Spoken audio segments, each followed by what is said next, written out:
I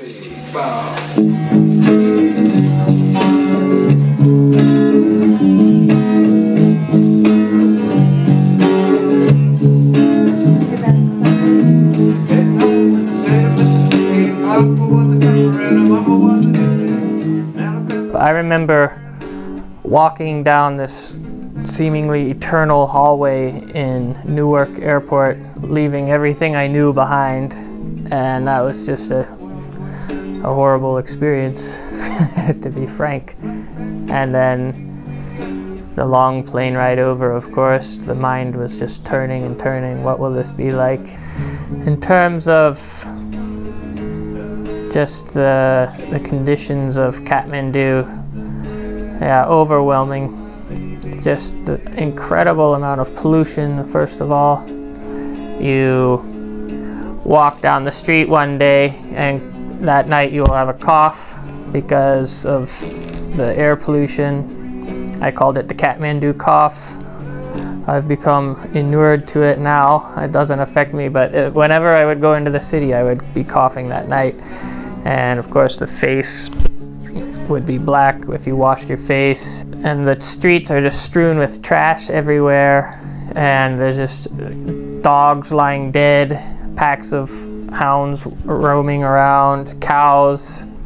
Sometimes you even see a dead cow on the side of the road.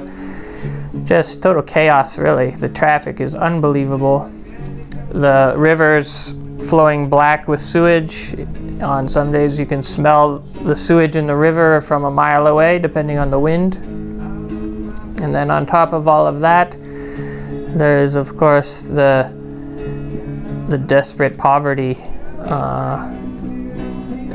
Children swarming certain areas of the city, picking through the heaps of trash, looking for anything that they can find to eat, having no shoes, no shirt, just a rag wrapped around their waist. Especially these days now, they are commonly involved with sniffing glue, so their eyes are just totally vacant. There's nobody home, and they're staggering down the street, and they're only, 6 years old, 12 years old. It's just heartbreaking. You just can't believe it when you first see it.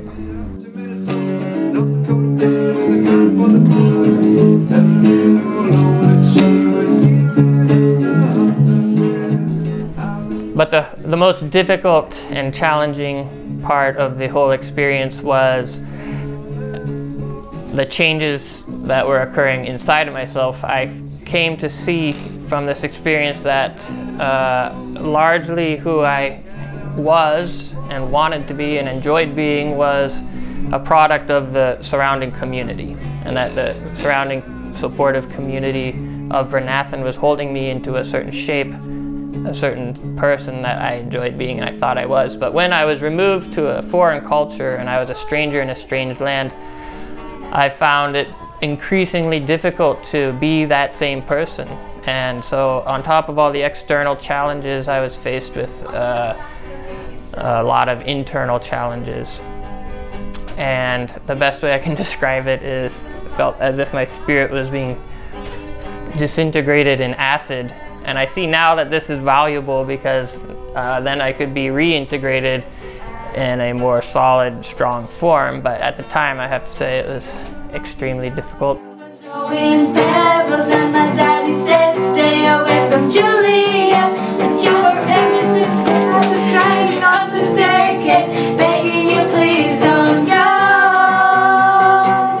Obviously, the first difference or fruit or good thing that has come is the growth and development of our children. When they came, they had nothing and nobody.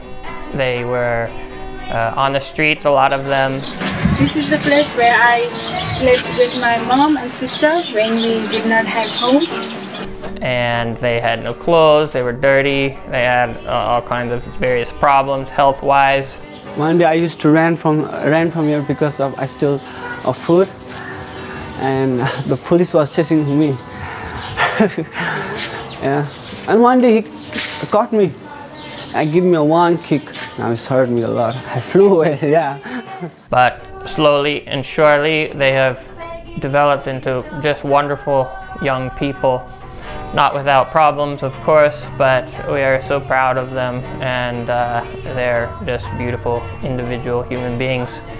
It's been remarkable to see how well they have survived their pasts and learned to thrive and enjoy life. And you know, I think there's something about the Nepali culture that really helps them to be resilient and to retain just a happiness and joy and innocence that I think, I don't know what it is and I'm not going to guess, but in American culture it's just not the same. Wondering if you were ever coming around, and faith in you was fading. When I met you on the outskirts to town, and I said, Romeo, send me, I've been feeling so alone.